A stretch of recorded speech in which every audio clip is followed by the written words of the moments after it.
shoulders, knocking out the competition. The kick-ass podcast that make you want to listen. The place where boxing fans and fighters rejoice. Thumbs up for Richie, you're listening to the fighter's voice. Yo, it's you rock, boy. Hi, Rich Ortiz here with the fighter's voice, the only voice that matters. And I want to welcome everybody that's tuning in tonight with the, you know what, a lot of people, when they address Mr. Robert Garcia, they address him as a trainer. But the whole world seemed to forget he's a former world champion and soon to be first ballot Hall of Famer. Ladies and gentlemen, without further ado, Mr. Robert Garcia. Welcome to the fighter's voice, Robert. Thanks, Richard. Thanks for having me, bro. It's always great being with you.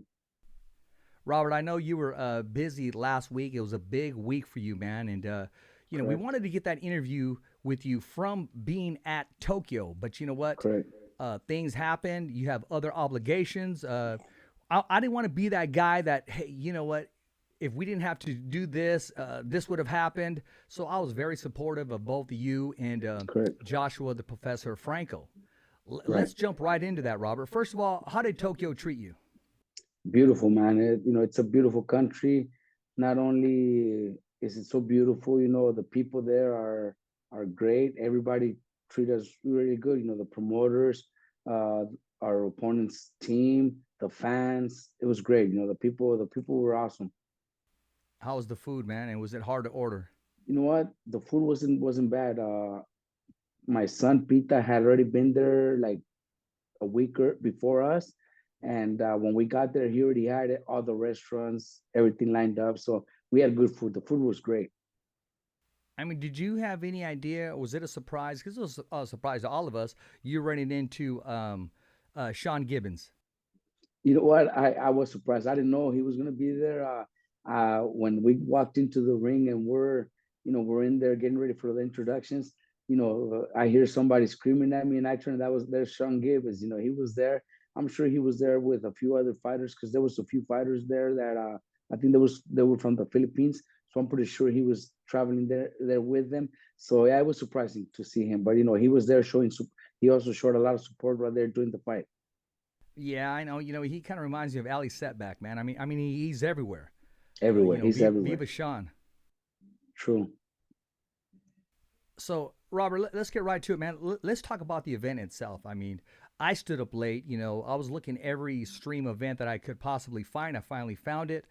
I had the fight. You can go 8-4 or 7-5 on a bad day if you had too many beers. But I thought Joshua Franco clearly fought to a unanimous decision. What part did I miss as far as the judging? You had the best seat in the house. Break us down, especially the first 6 rounds, and then we'll take the last 6. Well, you didn't miss much. I think the fight was like everybody else seen it. Until right now, there's not one single person that I've heard saying that we are wrong, or that everybody's wrong, that Ioka won. There's not one single person that has said that. I think everybody is clear that Joshua won. The fight was actually good. It was a good fight. It was Ioka came to fight, so it wasn't a fight where we totally dominated and put a beating on Ioka and we still didn't get the win. No, the fight wasn't, it was a good fight, but round by round, we noticed and we were seeing that Franco was winning and was dominating, even though that wasn't the judge's decision. But we feel that we clearly got the win. The first 6 rounds on all 3 judges, Franco was way ahead. He was way ahead on all 3 judges. It seemed like they kind of favored Ioka in the second half of the fight. Honestly, I don't see how, especially the 11th and 12th round, why there was 2 judges that gave Ioka those rounds, because I think those could have been Josh's probably best rounds, and Ioka still got those rounds. So it's just the way it is. Boxing is full of surprises. It's not the first time. It's not going to be the last time either. And today we didn't get the decision. We came out with the draw, so Joshua's still champion. So it didn't really upset us that much, because we know going into somebody else's home, it wasn't going to be easy. We had to pretty much knock this guy out to get the win. But we come back happy knowing that Franco's still the champion, and there's so many options for Joshua Franco right now. There's so many options. We could do a rematch if that's the direction we want to take. There's also Gallo Estrada, who was there live watching the fight. Gallo Estrada was there. There's also a Chocolatito fight. There's so many fights out there for Franco right now, and that's something that we're gonna look into. Besides the verdict, the outcome, what was most surprising for you after the fight or during the fight? What surprised you the most? You know what? I think that I was a little worried about Joshua's ring rust. It was almost a year and a half since his last fight, so I was worried about ring rust, and even though I still seen a little bit in his rhythm and his distance, I think he still did better than I expected, and maybe better than what the whole world expected. He was very aggressive, threw a lot of punches, but me as a trainer, I know Josh, and there was still a little bit of his timing, his distance, controlling his distance, and fighting off that distance that I wanted to fight. There was still a little bit of rust there, so I think that made a little bit of a difference. I think it would have been a lot different if he would have had one or two fights before that, but he hadn't fought in a year and a half. So that being said, I think he performed very well. Being that he had been out for almost a year and a half. Once the outcome, once the verdict was announced, I mean, I was disappointed. I was already thinking hometown cooking, let's run it back in the States. But you know what I was most impressed with is the way Joshua Franco, the event itself, exactly in Japan, none of that got to him mentally. I mean, he, went to display his talent like he does in Robert Garcia Boxing Academy gym. I mean, nothing phased him at all. He seemed to be very focused. Not at all. You know what? He was very well prepared. He was mentally and physically ready. He got a lot of support from the team. His dad, Bam, his brother was there. Mikey, my brother Mikey went. A few friends went to see him fight. So he's seen that the real people that are always there were there to support him. So he felt very comfortable. And you know what? And Japan itself, the people there, the promoter, the fans were also great, man. The media was awesome. So it wasn't like we felt like we were away in a country where they hated us or anything like that. No, totally the opposite, man. They showed us nothing but love. So I think that made Josh feel a lot better too, a little more confident. Even though the decision went to a draw where we thought we clearly won, and the whole world thinks we clearly won. Uh, it's part of boxing. It happens. Today, it happened with Josh and Ioka. Tomorrow, it could happen to another one of my fighters, being the opposite way. And sometimes we have to deal with it too. So it's just the way boxing is. There's not nobody's perfect, and the judges are judges, and that's their decision. So we can't go and try to argue anything like that. Let's just hope that we could probably get a rematch, or if not the rematch, let's go forward and go after guys like Gallo Estrada and Chocolatito. Yeah, very well said. Both of those fights, I mean, that's a great matchup, and I'm looking forward to that. We're going to eat some more vegetables right now before we get to the meat of the show. I mean, you got an event coming up, January 28th, man. Talk to us about that event you got coming up. I know you got also Leo Reese on the card. You're getting ready to feature him, and also in the main event, you got Saul Nino. Yeah, you know what? Neno has been out for Neno. about 2 years, and he's been in the gym. He's been telling me that he wants to get a fight. So this show that I'm doing here in San Bernardino, where you're actually going to be the ring announcer. Don't forget, we already, that way let everybody know that you're going to be there too. We Definitely.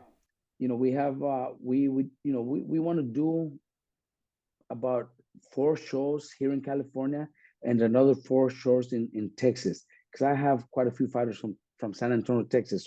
So California and San Antonio, Texas. I want to do 8 shows next year. So this is going to be our first one. It's in San Bernardino, and Neno is the main event. Neno has a big name. He was a huge prospect.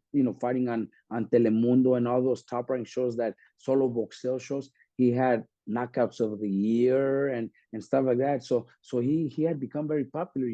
But he's been out for a few years, and we're bringing him back. You know, he'll be our headliner. I also have Leo Ruiz Acevedo, who will be the co-main event. This kid is a junior middleweight, 154 pounder, who is 10-0 right now. And believe me, this kid is a real deal, man. This kid could fight. He's been improving so much in the last few months in my gym, sparring my guys. You know, he gets nothing but great sparring. This kid is looking, you know, like a great future world champion. I also got locally, I have Gabriel Morataya, who's the smaller brother, not the younger brother, because he's older than Raymond Morataya, but smaller in size. Gabriel Morataya, who's also going to fight. He's also undefeated, and then a bunch of other guys, you know, from my gym. You know, we have a lot of local kids that are going to fight, that are going to put up really good fights. You know, I think it's going to be a great show. I want to see, you know, a lot of support from the fans. Ticket sales are going really good, so you know, I hope to see the place sold out, because it's going to be a great show. And you know, 3 months later, I want to come back and do it again. You know, I want to have 4 fights, 4 shows here in California this year, and 4 in Texas. Wow, Robert Garcia. Garcia Promotions is going to be busy in the year 2023. There's one name that we left off there. He's actually my neighbor. He'll be representing Madera, California, and that's Agustin Vasquez. He'll be on that card. He's very excited about that, and you know he's what? getting ready to display himself. I'm excited too, because we had him for the camp experience. You know, he came into the camp experience with like 9 other guys. They lived and lived the experience for, I believe it was a month and a half in my camp a year ago. And you know what? Always became a great kid. I have another one that also was part of his part of camp, that's from Texas. So he's always on the Texas cards that we were having in Texas. And you know, because they, you know, great kids, good talented fighters. So why not, you know, help them out and give them a fight? You know, I know it's hard right now. They struggle. They don't have. They're not able to get fights. So we're able to match up Agustin against a kid from Riverside. Doesn't train with us, but he's a local kid. We don't train him, but he will be fighting a local kid. But it'll be a very good matchup. Bro, this guy trains in the garage by himself, Yes. and he makes time to help out other kids. I kid you not, it was Thanksgiving, okay? And you know, I forgot something, how to go to the store. This cat is running. He's doing road work on Thanksgiving. Right.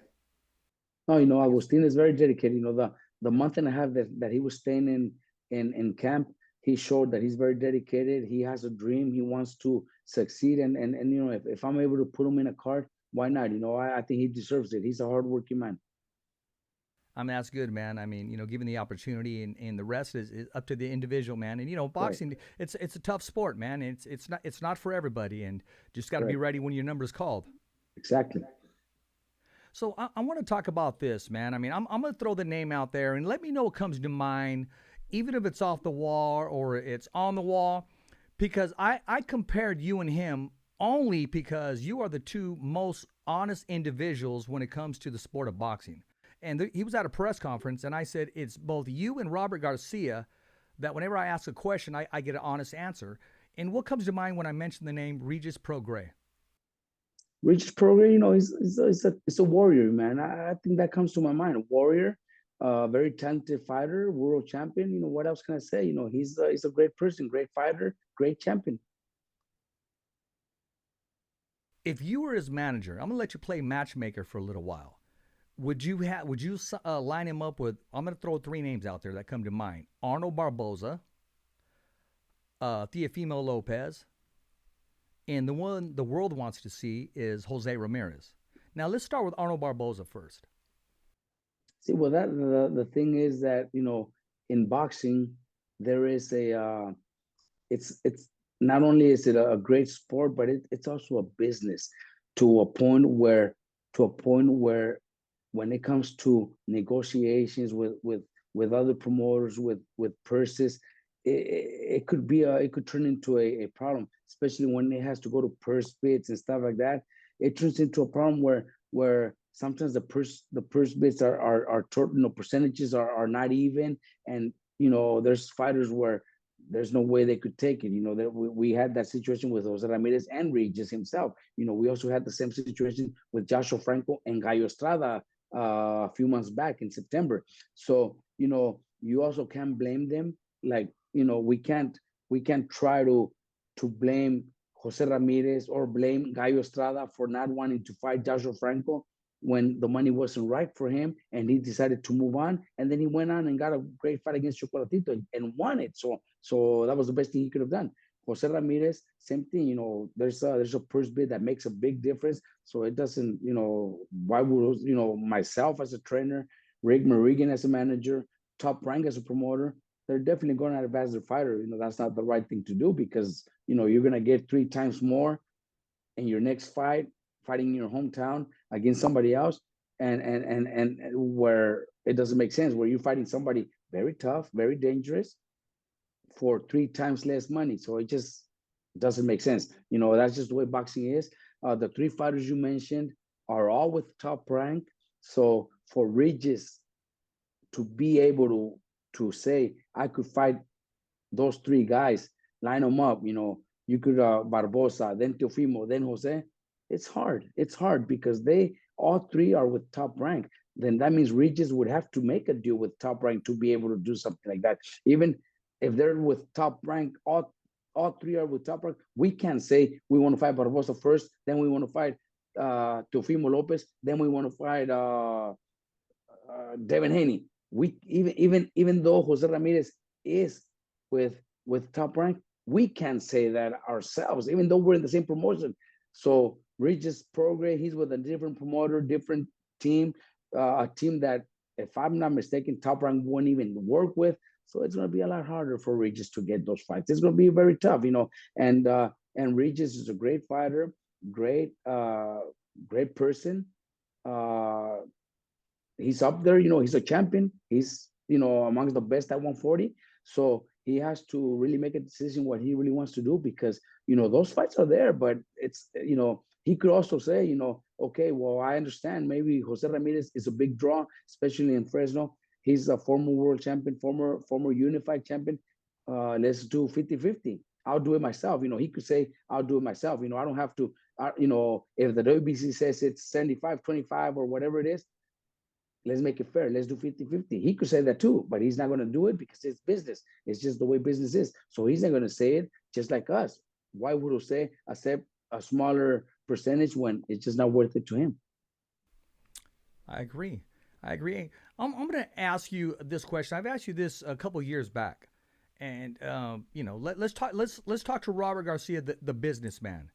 I always kind of knew that you were going to go train Anthony Joshua. I just couldn't confirm it. I mean, you had that mystique. You didn't tip your hat at all, but I was one of the ones to say, "How about Robert Garcia?" When they said, "Well, who should be the trainer?" I'm not saying I was the one, but I just know that during that time, and I'm gonna not get away from my question.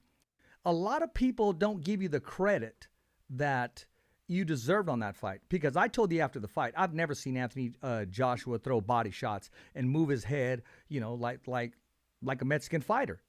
And you only had a certain amount of weeks to work with him. How long do you think you would actually need for pupil and student to click? Because the first 6 rounds, I mean, you guys almost got him out of there. There was a couple times when you had your opportunity. So, well, that's the thing with boxing, that when you get a new fighter, and already a fighter in his 30s that's been fighting his whole life with somebody else and his whole career at a certain style, then in 4 months, if the world or the managers or the people around them think, somebody comes in 4 months and is going to make a difference, well, they're out of their mind. They're in a mistake. As long as I see a little bit of a difference, then I already did my work. I did my work and I was successful. Going in there, my first fight with him, and going in there against Usyk, who is pound for pound one of the best fighters in the world, a fighter that had already beat him pretty convincingly, pretty easy the first time, and we go straight into the rematch, and they hire me to train them against Usyk. It's a fucking hard task, for me as a trainer, to go out there and make a complete difference and change his whole style around and make him win the fight. Very, very, very difficult. When a fighter, one thing that I recommended and I would have wished I could get that opportunity was like I did with other fighters like Marcos Maidana. When Marcos Maidana came to me, our first fight together was against Soto Caras.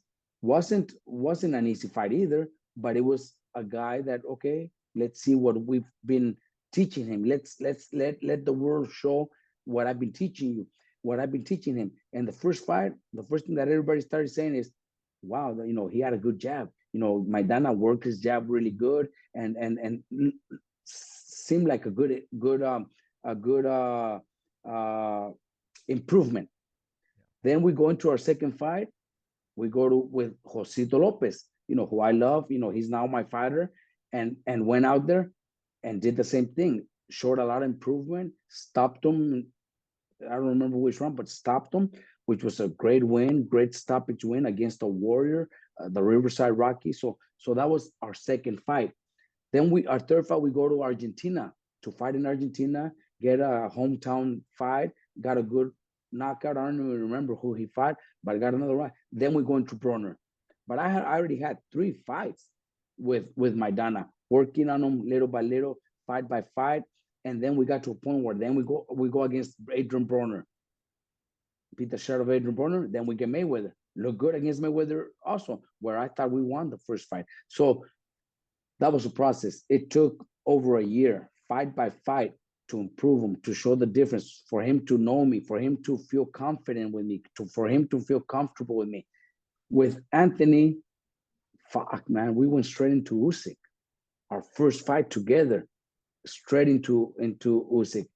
It was very tough, very tough. Even though there was a lot of improvement, you say it. Everybody that talked to me after the fight told me that they did see a difference in him. It was still going to be hard. I advised the whole team, get him 2 or 3 fights before that.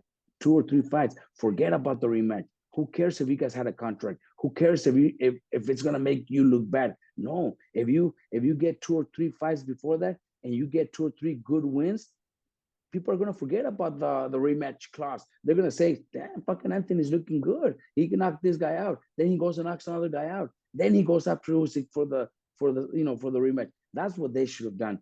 Even right now, if it's me or somebody else, I don't care. I might not even have time anymore. But if he comes back to fight straight into a Tyson Fury fight, whoever the fuck trains him is gonna have a hard time. Whoever it is, it's not gonna be easy. If he goes straight into a Tyson Fury fight, or if he goes straight into a third fight with Usyk, or if he goes straight into a Deontay Wilder fight. No, I told them exactly with these words: get him 2 or 3 fights before anything big, anything dangerous. 2 or 3 fights. Then by that time, Usyk and Fury might have already fought. Maybe the winner retires, and then guess what? There's fucking 4 belts, 4 vacant belts. You don't think Anthony Joshua is gonna fight for the vacant title? He will get a fucking vacant opportunity, because if 4 belts are vacant, that means 8 fighters are gonna get an opportunity. You don't think Anthony Joshua will be one of them? 100%, 100%. Any sanctioning body, the WBO, the WBC, IBF, WBA, they would love to have Anthony Joshua as their champion, because they know his purses are huge. So their sanctioning fees are going to be incredible. So they would love to have Anthony Joshua as a heavyweight champion. So who cares if he doesn't beat Usyk or he doesn't beat Fury or anybody else? He's going to become a 3-time heavyweight champion of the world, no matter who he fights. So that's the direction I advise them to do. I don't know if they're going to do it. I don't know if that's what they'll do. I don't know if it's going to be me. I don't know if it's going to be somebody else. Whoever it is, that's what they should do. Yeah, I mean, I would like to see the trilogy with him and Andrew Ruiz. Now exactly, that Andrew Ruiz there's has dedicated I himself. mentioned so many names. I mentioned names like Andrew Ruiz, Chris Arreola, that Chinese guy, a big Chinese guy that fought on his undercard. There's so many fights out there that I know he could win, and there's still big fights. And then wait for Usyk and Fury to fight, and the winner vacates the titles, retires, and then he goes after a vacant title. Who gives a fuck? He's still going to be a three-time champion. Okay. Now here's a tough question. Really not tough, because I mean, you can handle anything, Robert. I mean, what if somebody came knocking at your door? They didn't even call you. They just showed up and said, "You know what, Robert? any way you can train my fighter? And what if Regis Prograis showed up to Robert Garcia's boxing academy and says, do you have room to train me? Well, you know what? It's not even hard for me to answer that because of the what's been going on with Regis and Jose. I would definitely have to say I can't, because I have Jose Ramirez, and there's always been talk about him fighting Regis, and I think that fight eventually will happen. It will happen in the future. So I would have to say no. You know what? I don't. You know, I'm pretty sure nobody even knows. But before this last fight that Regis had against Chon Cepeda a few months earlier, Chon never called me. I'm not gonna lie to you, but Rick Morrigan manages Chon Cepeda. Rick Morrigan told me, would you like to train Cepeda for this fight against Regis? And I had to tell him no, because he already fought Jose, and if he becomes champion, if he was to have beat Regis, then Jose is his mandatory. So I told him no, because what if I'm gonna go train somebody that if he wins, then I have my fighter that's a mandatory to fight him. So there's no way I could do that. So I've already had that little bit of time where something like that happens, and I have to say no. Somebody like Regis, I would have to know. But anybody else, I've had guys that come to my training camp. They have nowhere to go, and they just love my gym. They just love my camp. I ain't gonna kick them out in the street. I'll tell them, you know what? I'll give you 2 or 3 nights. Spend the night here in camp, and but you gotta, obviously I can't have you here forever. But I'll give you a week and a half, 2 weeks, and then experience, live the experience. You could stay in the house, you could shower, you could eat, but eventually you have to find, you have to go. So I have done that before, but somebody like Regis, I would have to say no. Okay, I'm going to go one more, and then I'm going to let off the pedal. Then I'm going to explain to you why I'm very consistent on this, and actually the word is persistent. Jose fights for a vacated belt against Teofimo Lopez. Somebody vacates. We'll say Josh Taylor vacates, okay? There's the WBO bout, and Jose fights Teofimo. He's very successful. Now Jose moves up to 147. Now, Regis is still at 140. Josh Taylor is at 140. Now Regis comes knocking on that door and says, look, man, this rematch, what can you do to help me on this rematch with Josh Taylor? Ramirez is already at 147. Do you change, or do you consider, or do you answer right away? Well, then I would probably first talk to the team, Jose being the main guy. Jose still being the main guy, because Regis could also move up in weight in the future. So I would have to talk to Jose first and say, look, Jose, you're already a welterweight. Regis still fighting over. He's going to fight Taylor, and he's going to fight Teofimo, or he wants to fight Haney, whoever. Then there's a chance that Jose might say, you know what? Yeah, why not? Let's make him part of the team. Let's all team up. Let's all train together and help him beat Josh Taylor in a rematch. I think Jose would probably consider something like that. But if they're both in the same weight class and Jose is mandatory to fight him, then that makes it a lot harder. But yeah, if Jose was to be in a different weight division, and then I'm pretty sure Jose would probably say, yeah, let's do it. Let's actually help him go get ready to beat Josh Taylor. I say that to say this, Robert. I probably got to be maybe possibly the only Mexican in California who roots for Regis Prograis. Now, let's not get it twisted. I started off with Jose Ramirez. I'm going to end with Jose Ramirez until the casket drop. I don't got to post that for people to recognize that. But since I've been very, what's the word? Just talking about Regis Prograis in a lot of my posts, calling him the face of the 140-pound division, which he is right now. I mean, he's on that wave. Let him he's have the man his time. right now. He is the man. Exactly. I've had people stop following me. I've had people say, are you forgetting where you came from?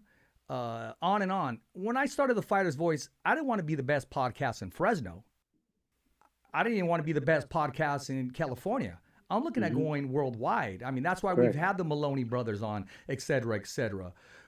Out of respect, I used to ask Jose, hey, I'm going to interview Josh Taylor. What's your take on that? He said, Richard, go for it. You need to do that. And then he said, I'm proud of you, bro. That's what he told me himself. So when I uplift Regis Prograde, because I've had him on the show numerous times, and Correct. you develop a relationship, and when you see him get that opportunity and be successful, I mean, you can't help but become a fan and a supporter. And at the same time, it was a very difficult fight because I had that fight 50-50 going in with Cepeda, because it was very hard to pick or to lean for with somebody. Either way, I was a winner. I wasn't a hypocrite, but I was a winner because I supported both. But I'll move on from that. But Robert, what's your take on that? I already know what advice I should give myself, but I've had people not follow me no more. I've had people say, "Oh, you're on his jock now. Oh, and you're this now. I thought you were Ramirez." That they're showing their IQ and they're showing the small circle that they want to stay in. I want to be like you, Robert. I want to go worldwide. How will I mean, you didn't turn down Japan. You didn't turn down Anthony Joshua. You don't got to be a Mexican fighter for you to say, okay, I'm going to train them or interview them. I mean, God made us all equal. Nothing wrong with what you're doing, man. It's just sometimes people just get behind their phones and, they're tough there. They want to be badasses. I get a lot of that. And, on my social media or comments, stuff like that on a lot of those videos that Ellie puts up, doesn't matter, man. It doesn't make me mad. It's not stopping me from having a good night's sleep. It's not stopping me from enjoying, my wife, my family, my dad every day. I'm actually here at my dad's house. I'm in my dad's room right now because I'm at my dad's house every day at night. Myself, my wife, my sister Jackie, we're with my dad every day at night before he goes to sleep, because that's what I'm supposed to do. That's what I want to do with my dad, be around him. So whatever people say or whatever I hear, sometimes I get my wife, did you read what this person is saying? Like, don't fucking listen to that. One of that person is one. There's millions out there that loves us, and they love, you should have, the love they gave us in Japan, man. It was unbelievable, man. The love people gave us in Japan. The day we got in, there was people in the lobby. I don't know how they found out which hotel we were staying at. There was people in the lobby waiting for us with some old pictures that from when I was fighting, those, I don't know if you remember, they used to have those like trading cards. Yeah, I have some. I actually have yours. Okay, well, people with trading cards there for me to sign. There was people, I'm not lying, there was people with magazines, Japanese magazines, from my pictures when I was fighting professional, when I was a world champion. So that's love, man. That's love. Last time I was in Japan was 30 years ago. 30 years ago. And I come back and there's people there waiting for me to take a picture, to get an autograph.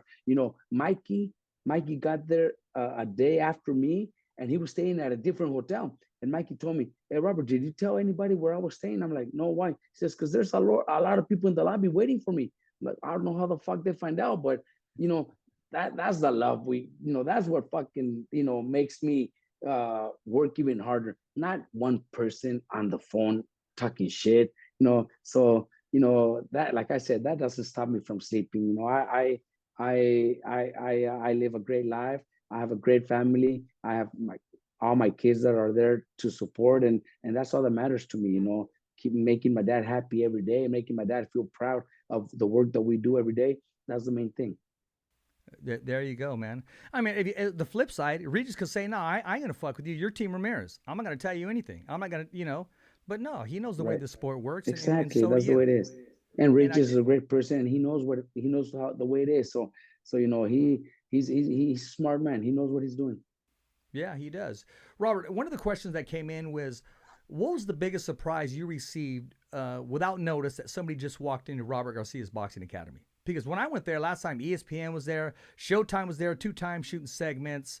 The day I leave, I see all these celebrities that show up, different fighters, from Jamal Herring to the GOAT, Clarissa Shields. I mean, MMA fighters. What surprised you the most when somebody walked through those doors that you were just like, wow, this person's in my gym? You know what?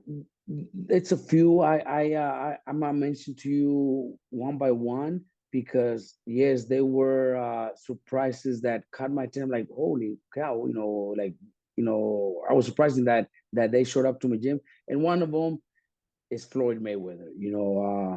Even though we didn't end up working with him, and he actually it was in the best experience because three of my fighters left with him after that. you know Oh, it was damn. it was kind of a little bit disappointed, but fuck Mayweather, being in my gym, that was huge.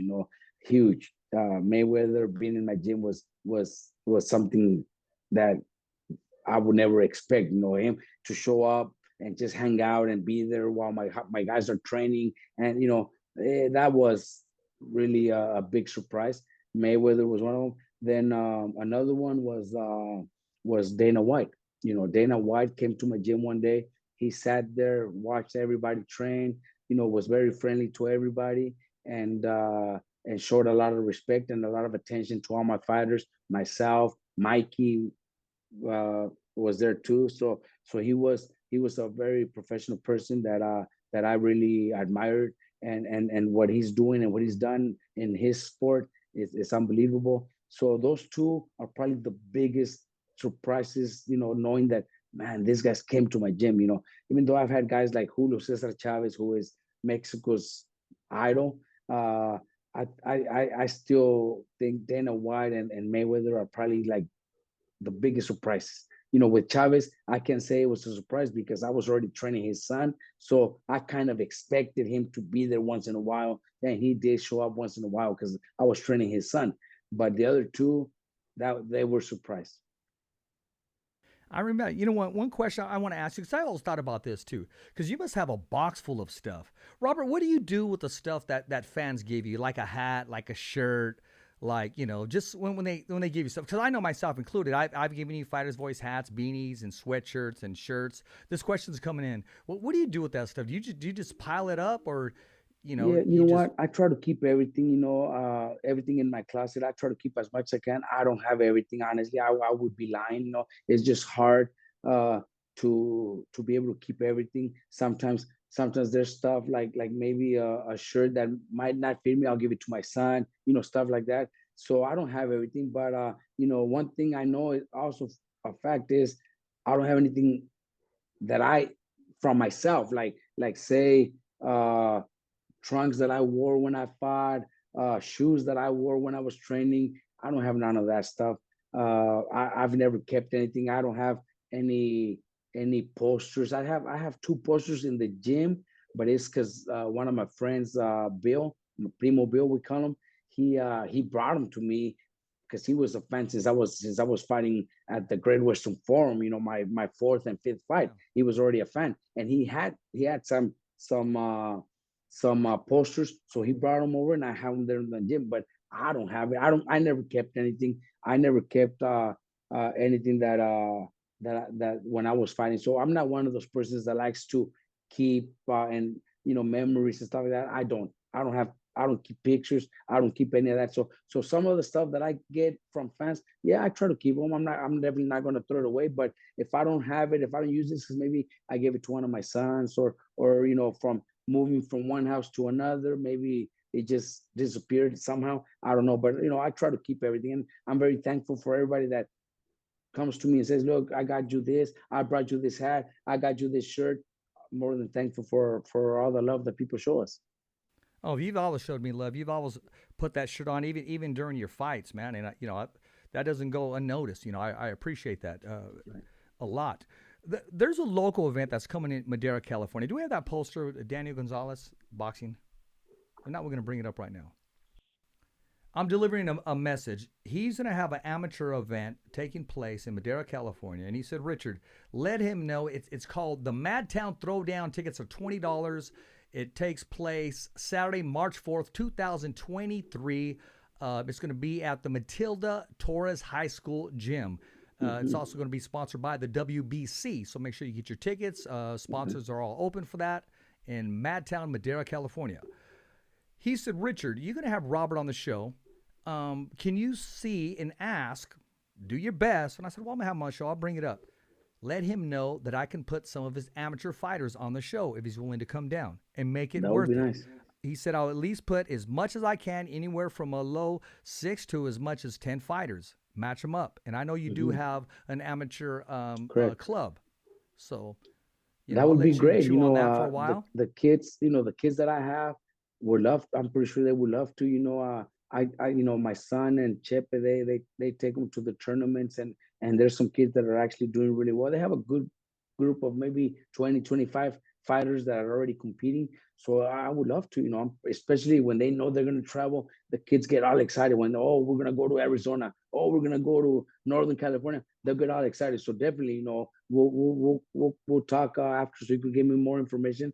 Maybe you could give me that person's number. We could connect so that way we could have some matches put together. Okay, I will say this, and then I'll leave it alone. Then I'll stop pushing because that's your manager's job to do that. Now, did you know if your face was to go on that poster and it said Robert Garcia would be there, did you know that thing would possibly sell out just for them to see you work? Well, if like I said, if we're able to do something like that, I would love to be there, especially with some of my fighters. I also have to see if it's on a Saturday, so I have to know that there's no fights that I have with any of my professional fighters. I know Jose is fighting March 25th. Bam is fighting April 8th. So as of right now, I don't have any big fights that day. So more likely, I probably will have time to go and support that event and support, obviously my fighters, but just support the event overall. I would love to. Right now, like I told you, the big fights like Jose Ramirez, he'll be fighting March 25th. So that's open. Bam fights in April. Josh just fought, so he probably won't fight till April or May. So it looks like there is a big chance that I do have time to go. Well, that happens. I'm going to snatch you before you go, and we're going to do a live interview in studio, and then you're going to come and eat some homemade tortillas, and we'll do it the right way. For sure. For sure. Hey, since you brought Jose Ramirez, because I have had tons of questions. Some I'm not going to ask. Some I'm like, bro, come on. One is just ridiculous, and I'll address it later. I'll address it now. Anybody that ever says this fighter is afraid of this fighter, them saying that, they show how much they really know about boxing. There is no fighter afraid of any fighter. They're in the boxing business. They're in the fighting business. Now, one may be afraid of the numbers because some that are not educated are going to take the lesser numbers. But somebody who are educated in the sport, like your brother, for instance, I remember him saying, Richard, I sit at the negotiation table. I manage myself. I take care of the numbers. He goes, I can count, meaning I don't need anybody else to do that for me. So boxing isn't just saying yes or no, but for people to waste their ink or their typewriter hands to say one fighter is afraid of another fighter, by them saying that, they expose their knowledge for the true sport. Mayweather said it best. Roger Mayweather, you don't know shit about boxing. You know what? That's exactly the word. That means they don't know boxing, because that's probably the same person saying that Jose is afraid. I'm pretty sure he's talking about Regis. If he's saying that, he's probably the same person that's probably going to say the opposite with Gallo Estrada. Look, perfectly the same thing. The purse bid wasn't good for him when he was supposed to fight Joshua Franco. And the money he was going to get was very, very low compared to what he's already making or what he could make on future fights. And what did he do? He vacated the title. He was actually already a world champion, and he vacated the title to avoid getting paid a very, very minimum amount of money to fight Joshua Franco. And he decided to vacate the title, right? That's exactly what happened. I don't hear nobody saying that he was afraid of Joshua Franco. No. Why? Because then he goes and fights Chocolatito and wins and becomes the WBC champion. So good for him. That was probably the best decision he could have made. But he decided not to fight Josh Franco because the purse bid was going to be really bad for him. He was going to get a very small amount of money. What's the difference between him and Jose making the same decision right now? So why is Jose afraid of reaching Jose, especially Jose? In my gym, Jose is the last one that I would think he's afraid of somebody. Jose will fight anybody. Jose, before all this first bid happened, right after Regis became champion, we knew Jose was going to be his mandatory. We knew Jose was going to fight the winner. We thought, fuck, Jose has to fight Regis. We know it's a tough fight. Myself, Pita, Chepe, my dad who's involved. We know, but we're like, but we know Jose. We know the way Jose is, and Jose is gonna train his ass off to go out there and beat him. We knew Jose wasn't gonna say no to that fight. I even had a talk with Jose, and Jose, I try to, like you said, like in the manager mentality, Jose, there's other options, Teofimo Lopez is also a fucking huge name. If you go through the Teofimo Lopez to the WBO, it's also a great choice. You're fighting a big name, and Teofimo fights for Top Rank. Regis fights for a promotion that Top Rank doesn't fuck with. So it might even be hard to negotiate, trying to, business wise, and actually the reality. Regis promotion doesn't work with Top Rank. So, try to say, he's like, and Jose didn't even let me finish. Like, no, Robert, I'm going after Regis. That's the fight. Suleiman gave me the okay to go get married and lose my title opportunity, but he put me number one. He put me number one for one reason, because I have to fight the winner. So I'm fighting Regis. That's what Jose told me. But then the purse bid and all that bullshit, where 25, 75 or whatever it was, 35, 65, where it was just not business wise, doesn't make sense for Jose. So that's what made him change his mind. Same thing again. I go back to Gallo Estrada. Gallo Estrada right now is on top of the world because he just beat Chocolatito. People are putting him number 2, number 3, pound for pound in the world. Nobody's talking about him not wanting to fight Josh because his purse was going to be very low. Nobody's saying that. Nobody's saying he actually vacated a title. Jose's not vacating no title. He actually vacated a title so he doesn't have to fight Joshua Franco.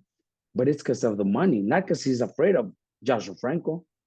I never heard nobody saying Gallo Estrada is afraid of Joshua Franco. No, just smart. He's not making money. So go out, move on, forget about your title, forget about your belt, and go out and fight Chocolatito for 10 times more money. He did the right thing. So what's the difference with Jose now? Making the same decision.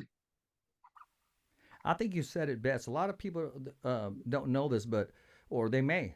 Jose's no punk at all. Period. Jose, don't let the kindness and the nice guy, don't get it twisted, bro. He'll light your ass up. If you get near his personal space or you step over boundaries, you'll get lit up. Bro, let me tell you this story, okay? When Virgil Ortiz was still training in my gym, we had Jose spar Virgil Ortiz. And Virgil Ortiz is a strong fucking dude, man. Very strong kid. Very dangerous for any of my fighters. Very dangerous. Most of my fighters didn't want to spar Virgil Ortiz. I'm not lying. Most of the fighters were like, shit, hopefully Robert doesn't pick me. Nobody wanted to spar Virgil. He's that fucking strong, okay? Jose always picked Virgil. I want to spar Virgil. And those sparring matches and those punches that Virgil landed on Jose and everything, and Jose took them. And one day after sparring, my dad actually told me, he says, next sparring session, put Jose with somebody else and let Virgil spar somebody else, because, Jose loves to spar Virgil, but it's also not very smart to take punishment or take punches, unnecessary punches, sometimes from a bigger guy, a welterweight. Virgil's a welterweight. He's a huge welterweight. So my dad told me, just so next week you put him again to spar with Virgil, but next sparring session, put him with somebody else. So I did. And Jose didn't say anything. But after sparring, Jose told me and my dad, how come I didn't spar Virgil today? And my dad tried to explain to him why. Look, Jose, Virgil's too big, too strong. So sometimes there's punches that could maybe hurt you. You never know it. He's that strong. And Jose says, but you know what? That's why I want to spar every day, because he's the only one that pushes me, that brings out the best of me. So that's Jose's mentality. You know what I mean? So for people to say that he's afraid or that he doesn't want to fight so and so, they're very wrong. Jose is a total different person. Jose is so proud of himself. He has so much pride that he's never going to say no to a fight. He's not. He's never gonna half step a workout either. I've never seen him half step a workout at all. Never. Period. Never. Robert, in all due respect, even the Freddie days, I didn't see him half step a workout. Correct. I watch him in your gym. He never half steps a workout. Never. He Never finishes, does. completes it, and he's ready to go. Exactly. You know, he's working out on his own here in Clovis and Fresno area. When do you know that he puts it on? I mean, you're around him. How motivated is he now compared to all this garbage that's been said with the media, and how focused is he for his next fight? Well, that's why he's already working out, because he knows how how the media is and how many eyes are going to be watching his next fight.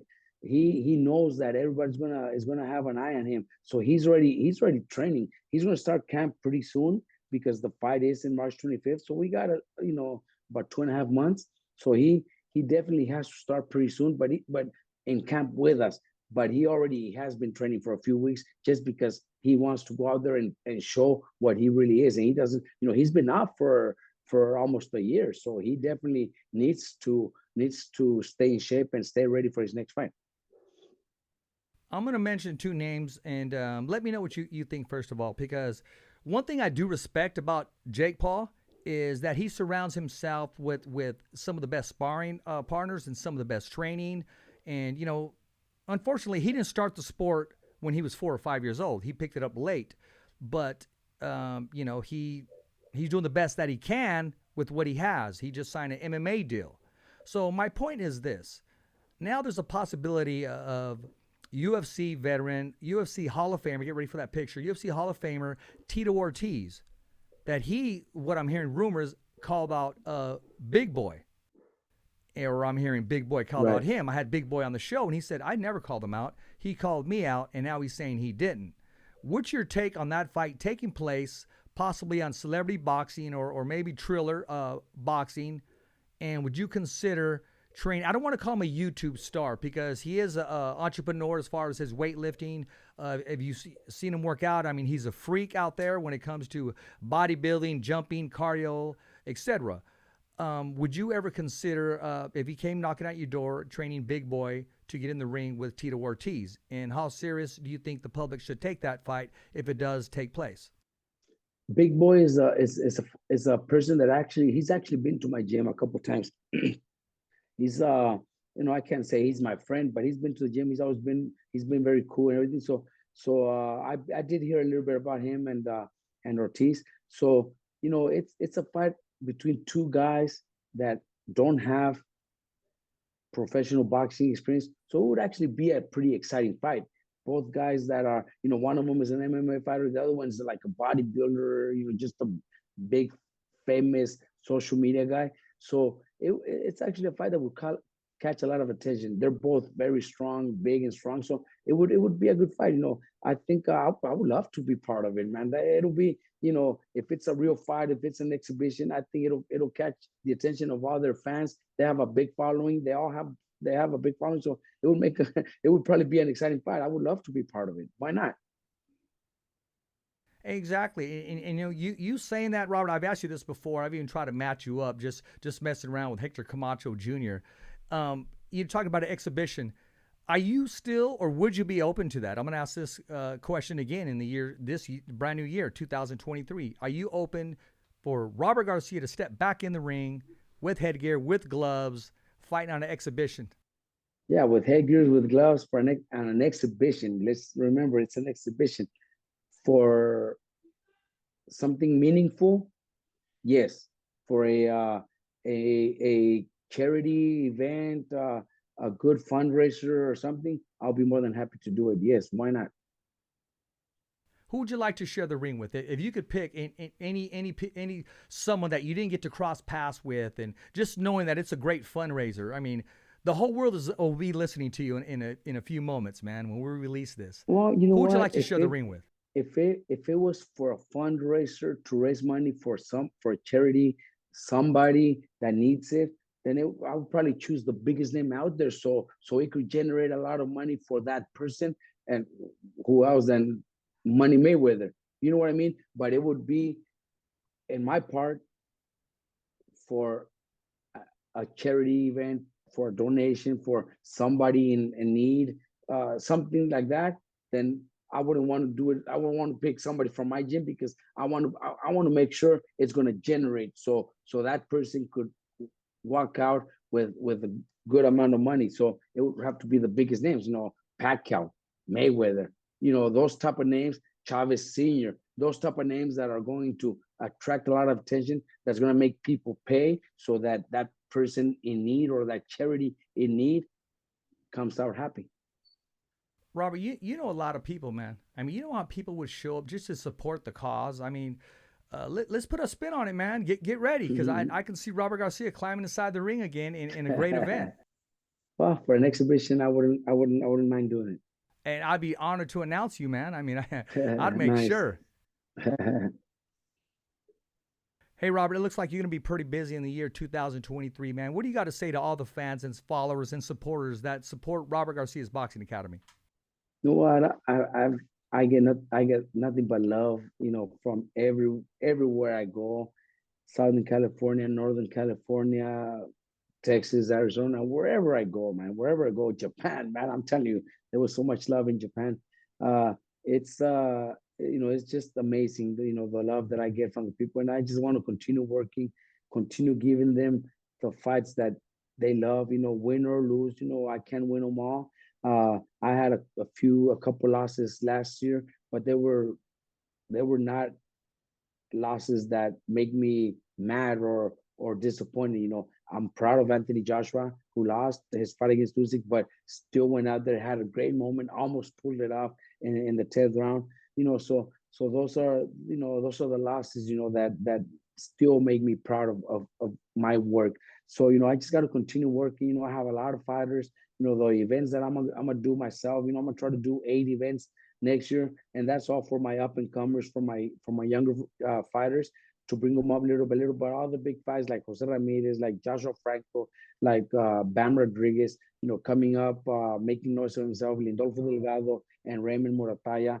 Those two, I think, are going to make a big difference this year. So Jose Ramirez might fight for a title this year. Joshua Franco and Bam could be fighting for unifications and getting more titles. Jose Ramirez should fight for a title this year. So I think we're going to have a good year. We're looking forward to this year. Talk to us before I let you go, man. What's that Fresno card going to look like? How many Robert Garcia fighters that will be on the card, and how many names? Is there any names that are in the works right now that are Jose huge? Ramirez, obviously the main event. I know Raymond Murataya is also on that card. I have Javier Martinez on that card.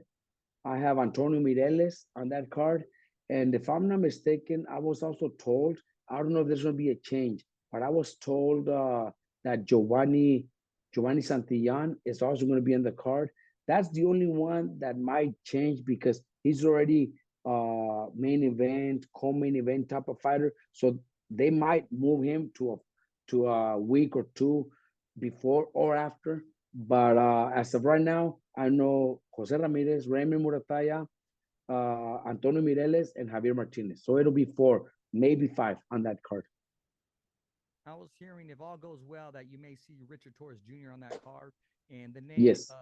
Gabriel Flores Jr. also came up. Oh, that would be nice. Yeah, definitely. Those are all big names in Central Valley in the Northern California area. So it just makes sense to have those kids on that card. And one other thing I heard is it's a slim possibility, but I heard rumors that Jet Blackwell, heavyweight amateur out of Frank Alamon's gym in Fresno, California, may possibly be making his professional debut as well. Oh, wow, that's nice. Especially if he's local and he's pretty popular, then it only makes sense. Plus, he's fighting his hometown, so it would be great. Hey, man, it's always great having you on the show, Robert. You always make time for it, and whenever we got to reschedule, you're a man of your word. I appreciate you, man. Hey, I'm part of Robert Garcia's Boxing Academy, brother. I don't got to put some gloves on and get in the ring to be part of that team. You know that already. That's right. No, that's right. And I do love Wild Card Wednesday, too. I'm down with you and Freddie.